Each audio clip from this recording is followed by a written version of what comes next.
ရွှေရောင်နှမ်းနဲ့ကောက်ရိုးပုံတွေစိမ့်စိမ့်ဆူဆူလဲကွင်းတွေနဲ့တာယာလာပတဲ့ကျေးလက်ရွာလေးတစ်ရွာမှာမောင်ဘိုးလုံးဆိုတဲ့ကလေးလေးတစ်ယောက်နေတဲ့မောင်ဘိုးလုံးဟာတဘာဝတရားကိုအယမ်းချစ်တဲ့ကလေးလေးတစ်ယောက်ပါ။ဒီနေ့မှာတော့မောင်ဘိုးလုံးဟာလဲကွင်းထဲမှာပျော်ပျော်ပါးပါးပြေးလွှားဆော့ကစားနေုံမှာထူးဆန်းတဲ့အတန်လေးတစ်တန်ကိုကြားလိုက်ရပါတယ်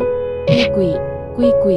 မောင်ဘိုးလုံးဟာအတန်လာရာကိုလိုက်ရှာကြည့်လိုက်တဲ့အခါမြေကြီးထဲမှာပိတ်မိနေတဲ့ယုံကလေးတစ်ကောင်ကိုတွေ့လိုက်ရတယ်။ယုံကလေးဟာကြောက်လန့်တုန်လှုပ်နေပြီးအကူညီမဲ့နေပုံရပါတယ်။မောင်ဘိုးလုံးဟာယုံကလေးကိုမြေကြီးထဲကနေငင်ငင်တာတာဆွဲထုတ်ပြီးသူ့ရဲ့အိမ်ကိုခေါ်သွားပါတယ်။မောင်ဘိုးလုံးရဲ့အမေဟာယုံကလေးကိုကြည့်ပြီးတနာစရာလေးသူ့ကိုဂရုတစိုက်ပြုစုပေးရမယ်လို့ပြောပါတယ်။မောင်ဘိုးလုံးနဲ့သူ့အမေဟာယုံကလေးကိုရေတိုက်မုံလောင်နေကြွေးပြီးဂရုတစိုက်ပြုစုပေးကြပါတယ်။ရက်နှဲငယ်ကြတော့ယုံကလေးဟာကျမ်းမာလာပြီးအရင်ကထပ်ပိုးပြီးတောင်ချစ်စရာကောင်းလာပါတယ်။ဒီနေ့မှာတော့မောင်ဘိုးလုံးဟာယုံကလေးကိုလေကွင်းထဲကိုခေါ်သွားပြီးလွှတ်ပေးလိုက်ပါတယ်။ယုံကလေးဟာပျော်ရွှင်စွာနဲ့လေကွင်းထဲကိုပြေးဝင်သွားပြီးမောင်ဘိုးလုံးကိုကျေးဇူးတင်တဲ့အနေနဲ့ခုံပေါက်ပြီးနှုတ်ဆက်ပါတယ်။မောင်ဘိုးလုံးဟာယုံကလေးပျော်ရွှင်သွားတာကိုမြင်တော့အယမ်းပျော်သွားပါတယ်။သူဟာတဘာဝတရားကိုချစ်မြတ်နိုးပြီးတိရစ္ဆာန်တွေကိုကူညီပေးရတာကိုလည်းပျော်ရွှင်မိပါတယ်။အဲ့ဒီနေ့ကစပြီးမောင်ဘိုးလုံးဟာတဘာဝတရားကိုပိုပြီးချစ်မြတ်နိုးလာပြီးတိရစ္ဆာန်တွေကိုလည်းပိုပြီးဂရုစိုက်တက်လာပါတယ်။